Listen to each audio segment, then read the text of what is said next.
पाठ वगैरह वेद पाठ सब उसने पाठ पढ़ डाले थे, लेकिन उसकी जिज्ञासा कहीं शांत नहीं हो रही थी। और उसने ऐसे योगासन करे थे कि वो लोगों के माथे को लेकर उनके सारा हाल बता देता था कि इसको ये है, इसको ये ज्योतिष टाइप का सारा कार्य करता था। तो एक दिन उसके सामने जब वो पूजा करता था, आंखें बंद करता था, तो गायत्री के सारे ओम भूर्भुवस्सुह के मंत्र उसके चारों तरफ घूमते रहते थे, पीले पीले अक्षरों में उसको दिखाई देते थे। तो ये काफी समय तक चलता रहा, क्योंकि वो इतने अंदर आत्मिकता से वो प्रार्थना करता था कि देवी के सामने बात तक करती थी। एक दिन उसने गायत्री से पूछा, गायत्री कहते कि मैं हे बच्चे, मैं जैसे बहुत पढ़ता हूँ, तो मुझे मुझसे जो चाहिए वो ले लो। तो ये कहता है मुझे मोक्ष चाहिए। तो गायत्री कहती नहीं, तुम कुछ और भी मांगो, मैं तुम्हें सब कुछ दूंगी, लेकिन मैं मोक्ष नहीं दे सकती। उस दिन के बाद से उसे कभी भी गायत्री नहीं दिखी। ये आंख बंद करने की कोशिश करता था, देखने की कोशिश करता था, लेकिन उसके बाद ना तो मंत्र दिखे, ना ही उसको गायत्री दिखी। और इनके घर में एक पास्टर आते थे, जिसको ये अक्सर भगा लेता था। जब भी पास्टर साहब बोलते थे कुछ वचन सुनो, तो ये कहता था नहीं, हमारे पास बहुत सारे देवी देवता हैं, 33 करोड़ देवी देवता हैं, क्या अब यीशु मसीह हमारे रह गए हैं? तो उस पास्टर साहब को ये भगा लेता था, दरवाजा बंद कर देता था ये बच्चा, ये लड़का।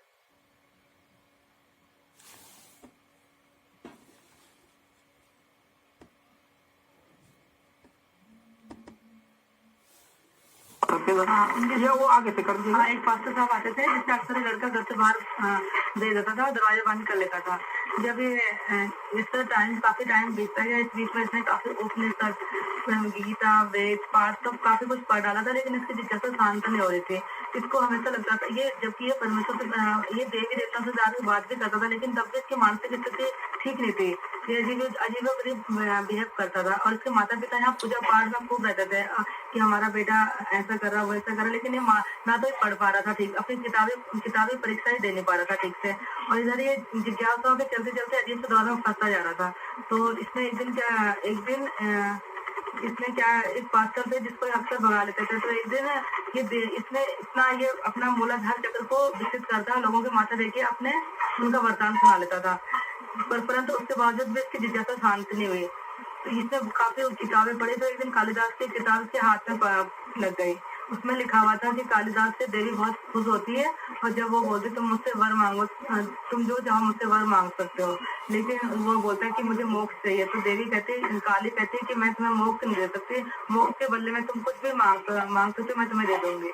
लेकिन उधर इसको लगता है कि गायत्री से मैंने मोक्ष मांगा तो मेरे जीवन से गायब होगी। यहाँ कालिदास मोक्ष मांगे तो उन्हें मोक्ष नहीं मिल रही। तो ऐसे कौन से परमेश्वर है जो हमें मोक्ष दे सकते हैं?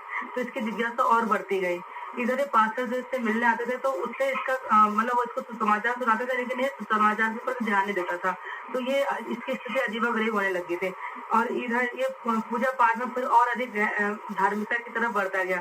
और इससे एक मंदिर था जहाँ पे देवी प्रकट होती थी, तो उस मंदिर में भी आया जाया करता था। इससे पूरा परिवार वहाँ पे जाता था और देवी से डायरेक्ट बात करती थी। तो एक दिन इसने सोचा कि अब इस तरह का शांत जीवन जीते जीते बहुत टाइम हो गया, मुझे एक तरफ हो जाना चाहिए। तो इसने अपना पूरा जीवन देवी के हाथों में देने का निश्चय कर लिया। तो ये सोचता है, तो ये रात को सोचता है, कल मतलब इसका पूरा वहाँ पर सारा कार्यक्रम होना था कि ये पूरी तरह से देवी का भक्त बन जाएगा और उसी के अनुसार अपना जीवन को जिएगा। तो ये रात को सोच विचार, इसको नींद में आते, जिज्ञासा में था कि परमेश्वर मैं मतलब मैं क्या सही कर रहा हूँ, गलत कर रहा हूँ, क्योंकि जिज्ञासा परिवर्तित तो थी इसकी। तो इसके समझ में नहीं आ रहा था कि मैं सही करने जा रहा हूँ या गलत करने जा रहा हूँ। तो स्थिति इसके हाथों में नहीं थी। तो ये सोच रहा था, तो पूरी रात इसको नींद में आ रही थी। तो इधर जो पास्टर इसके घर जाता था, इसको आश्वासन होता है कि कोई इसको बुला रहा है, परमेश्वर ने इसको अगुवाई करेगी, तो उस बालक के पास जा। तो रात के 2:30 बजे झारखंड जैसे एरिया में पास्टर इसके पास 2:30 बजे रात को इसके पास पहुंचते हैं। जबकि लड़का उस पास्टर को देखते दरवाजा बंद करता था, आज ये दरवाजा खोलता है, उसको बिठाता है, पानी पिलाता है और उसको पूछता है कि तुम यहाँ तक कैसे आए। तो पास्टर साहब कहते हैं कि मुझे परमेश्वर ने कहा कि तुम्हें मेरी मदद की आवश्यकता है, मैं इसलिए यहाँ तक आया हूँ। वो कहते हैं कि अब मदद ठीक है, मैं तो कल देवी का भक्त बनने जा रहा हूँ और उसी के अनुसार अपना जीवन जीऊंगा। फिर भी पास्टर साहब कहते हैं नहीं, एक बार तुम दोबारा सोच लो, परमेश्वर के विषय में जानो।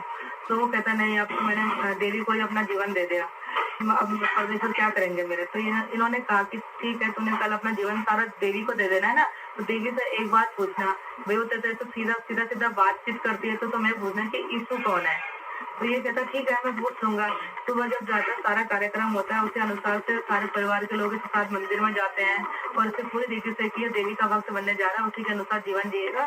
तो सब लोग जाते हैं तो देवी प्रकट होती अपने टाइम के अनुसार आरती वगैरह के बाद देवी प्रकट होती है। तो इससे पूछते पूछ मतलब कि मैं जैसे बहुत खुश हूँ बालक और तुझे जो चाहिए मैं तुम्हें दूंगी। तो ये पूछते हैं ठीक है मुझे सिर्फ ये बता दो कि यीशु कौन है।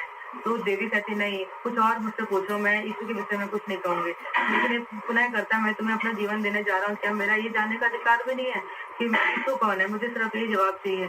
तो ये कहती है देवी मतलब क्रोधित हो जाती है और कहती है सुन अगर तू सच्चाई सुनना चाहता है तो आदि और अंत परमेश्वर ही है परमेश्वर यीशु मसीह ही है। तो परमेश्वर का धन्यवाद है तो के महान सभा के लिए ये बहन बहुत अच्छी देखिए थैंक यू। इस बहन के साथ एक इंटरव्यू हुआ, ये उनकी पूरी गवाही है। प्रवासी भी